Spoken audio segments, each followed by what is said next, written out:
안녕하세요, 여러분. 어떤 약사입니다. 오늘은 약간 우리가 왜 에너지를 제대로 못 쓰는가에 대한 공부를 한번 해볼까요? 그러니까 우리가 보면 많이 먹고 잘 자고 그랬는데도 왜 피곤한가에 대해서 이제 좀 고민하시는 분들이 있을 거예요. 그런 경우에 이제 어떻게 설명을 하면 될까요? 그러니까 쉽게 말해서 예전에 그런 말이 있잖아요. 구슬도 꿰어야 보배다라는 말이 있잖아요. 우리 몸에 에너지가 없는 게 아니에요. 근데 에너지가 없는 게 아니고 그 에너지를 미토콘드리아에서 ATP를 활용해서 만들어내는 그런 게 있어야 되는데 그거를 만들어내기 위한 여러 가지 물질들과 화학적 캐스케이드 반응이 부족한 거거든요. 그래서 미토콘드리아는 그게 제대로 작용을 하기 위해서는 여러 가지 조합으로 움직여요. 그래서 이제 그 전자 전달계에서 미토콘드리아에서 이제 합성 ATP를 합성하기 위해서는 전자를 생성하는 비타민 B군, 거기에 이제 도움이 되는 비타민 B군도 필요하고요. 그리고 ATP를 안정화시켜서 에너지로 바꿀 수 있게 하는 그런 미네랄 제제, 그다음에 전자를 운반해서 그 전자 전달계에서 쓰임을 할 수 있게 하는 코엔자임 Q10, 그리고 이제 그 전자를 만들어내는, 그래서 세포의 에너지가 될 수 있는 철분, 햄철 제제, 이런 게 다 필요해요. 그래서 에너지를 전달하고 전자를 생성하고 그리고 그거를 만들 수 있게 편안하게 돌아가게 하는, 예를 들어서 우리가 뭔가를 하고 싶은데 막 주위 환경이 불안정하면은 자기 실력을 최대한 발휘할 수 없다거나 아니면 제대로 결과를 만들어내지 못하잖아요. 그거랑 똑같아요. 그래서 그거를 하기 위해서는 전자를 생성을 할 수 있는 비타민 B군이 필요하고요. 그리고 전자를 전달하고 에너지 완성을 할 수 있는 그런 원료인 뭐 철분, 햄철, 그리고 코엔자임 Q10, 요런 제재가 필요하고요. 그리고 그런 거를 안정화시켜 주는 게, 가장 안정화시켜 주는 게 미네랄들이에요. 그 중에서 이제 메가로 많이 필요한 게 칼슘이나 마그네슘 같은 거고요. 그다음에 그 외에 원료를 쓸 수 있는 원료 공급이 잘 되면은 당연히 잘 되겠죠. 그리고 거기에 이제 해당되는 게 아미노산이고요. 그리고 그런 것들이 이렇게 변성되거나 산화되거나 하면 안 되잖아요. 그래서 항산화제 이런 게 필요하고요. 그다음에 이제 우리가 했을 때 전자 전달계에서 만드는 그 원료가 NAD와 NADH, FADH2 이런 게 있는데요. 거기에서 NAD 플러스 형태가 있고요. 그 다음에 환원되었을 때 NADH가 있어요. 근데 우리가 전자전달계에서 쓰는 거는 NAD 플러스 형태거든요. 그래서 NAD 플러스와 NADH가 있을 때요. 그 플러스 형태가 많은 그 비율이 높을수록 우리가 에너지화해서 쓸 수 있는 그 힘이 좋아지는 거예요. 그래서 이제 제가 봤을 때는 크게 두 가지로 나눠져요. 뭐냐면 NAD 플러스 형태를 많이 유지할 수 있게 우리 몸에 이제 당 독소를 제거하면서 이제 그런 사이클을 돌릴 수 있는 그거 하고요. 그 다음에 제가 지금 처음에 말씀드렸던 전자를 생성하고 에너지를 전달하고 그 다음에 에너지를 할 수 있는 환경을 안정화시키고, 그게 다 필요하거든요. 그래서 이제 그런 물질들에는 일단 비타민 B군이나 햄철이나 코엔자임 Q10, 그리고 마그네슘이나 아미노산 복합제들, 그 다음에 항산화제, 이런 것들이 이제 필요한데요. 거기에서도 이제 조금 더 들어가 본다면은 NAD와 NAD 플러스와 NADH 요 비율을 맞추는 거는 어떻게 보면은 이제 항산화 역할을 해주는 거 하고요. 그다음에 해독 역할을 해주는 그러한 물질들이 굉장히 중요하거든요. 그래서 그런 물질들까지 다 같이 해서 이제 드시고, 그다음에 그런 것들이 실제로 몸 안에서 쉽게 말하면은 낡은 기계에 녹을 빼주는 역할을 하는 거예요. 그렇게 할 수 있게 이제 도와주는 그런 상태로 우리가 보충을 해주고, 그다음에 그와 앞서서 그와 함께 좋은 식이와 그다음에 운동과 무엇보다도 수면, 자는 동안에요. 몸 안에 그러니까 뇌와 연결된 척수액이 있어요. 뇌 림프액이라고 척수액이 내 림프액이거든요. 근데 우리가 림프액에 대해서 그냥 뭐 림프가 면역에도 관여하고 뭐 한데 제일 중요한 거는 뭐냐면은 몸 안에서 생기는 찌꺼기를, 쉽게 말해서 찌꺼기를 빼주는 역할을 하는 거거든요.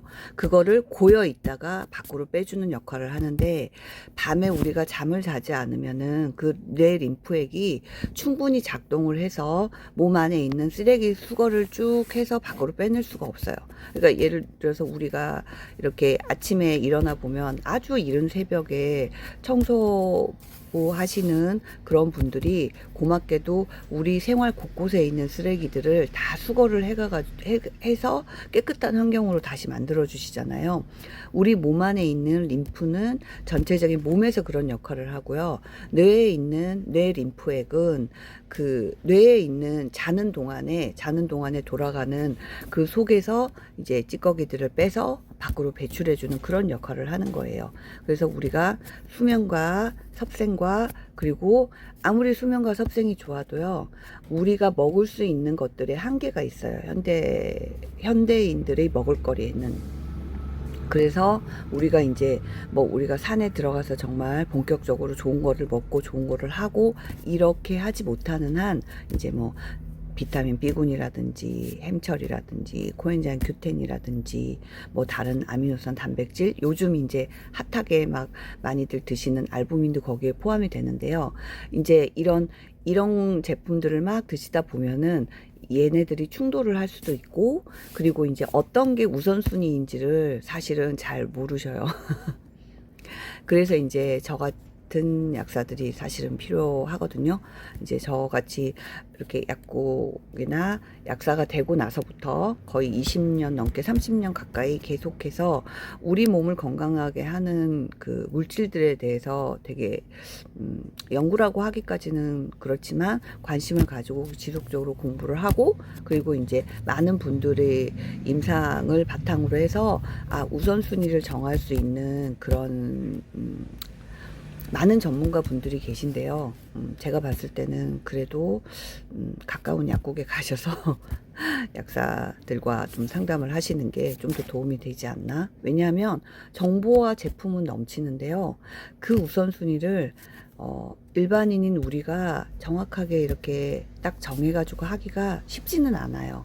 그래서 제가 봤을 때는 가까운 약국에 가서 상담을 하시고, 그리고 내가 먹고 있는 것들이 있는데 되게 궁금한 게 있다 그러면은 내가 먹고 있는 현재 이제 복용하고 있는 것들을, 제품들을 사진을 찍어 간다든지, 아니면은 제품을 가지고 가셔서 우선순위를 좀 정할 볼 수 있는 그런 시간을 좀 가지면 좋을 것 같아요. 왜냐면 우리가 모든 걸 다 먹을 수는 없거든요. 그리고 모든 걸 다 먹는 게 좋지도 않아요. 그리고 지금 내가 1번으로 먹어야 될 거는 다르거든요. 그래서 이제 요약을 해보자면, 우리의 몸은 피곤한 이유가 에너지가 없는 게 아니라 에너지를 미토콘드리아에서 전자 전달계를 돌려서 ATP를 제대로 만드는 힘이 부족해서다.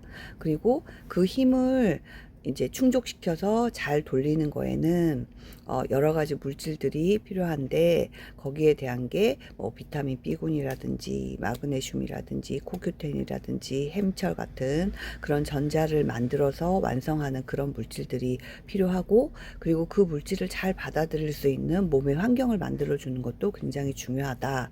그리고 이렇게 했을 때 그럼에도 불구하고 내가 현재 가지고 있는 불편한 상태나 정도에 따라서 먹을 수 있는 우선순위가 정해지니까 거기에 맞춰서 이제 가까이 있는 약사분들과 상담하시라, 그렇게 말씀을 드리고 싶습니다.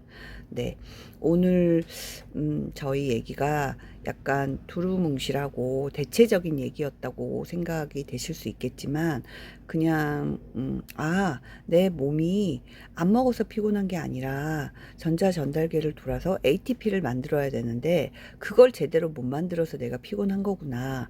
그럼 내가 무엇 때문에 그 ATP를 제대로 만들어서 에너지로 쓰이는 거에 막히는지, 그걸 내가 한번 알아봐야겠다 하고 이제 문의를 하시고, 가까운 약사님과 상담을 하시고, 뭐 많이 궁금하시면은 저한테 물어보셔도 됩니다.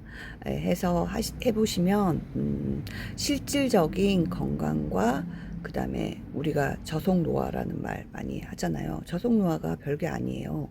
그게 내가 가지고 있는, 그러니까 우리는 뭔가 좋은 걸 해서 더 좋게 만들려고 하잖아요. 근데 지금까지 경험으로 보고 저 자신의 현실을 보더라도요, 좋은 거를 더 하려고 하는 것보다는요, 나쁜 거를 일단 안 하는 쪽이 훨씬 더 좋습니다. 그러니까 여러분들은 내가 좋은 걸 뭐 먹으면 될까를 고민하시기보다 내가 지금까지 했던 정말 나쁜 것 중에 안 하면 안 할 수 있는 게 뭘까를 한번 생각해 보시는 것도 좋으실 거라 생각됩니다. 그래서 오늘은 그냥 어떤 약사가요, 약사로서 얘기를 한번 해봤습니다. 네, 오늘도 좋은 하루 되세요.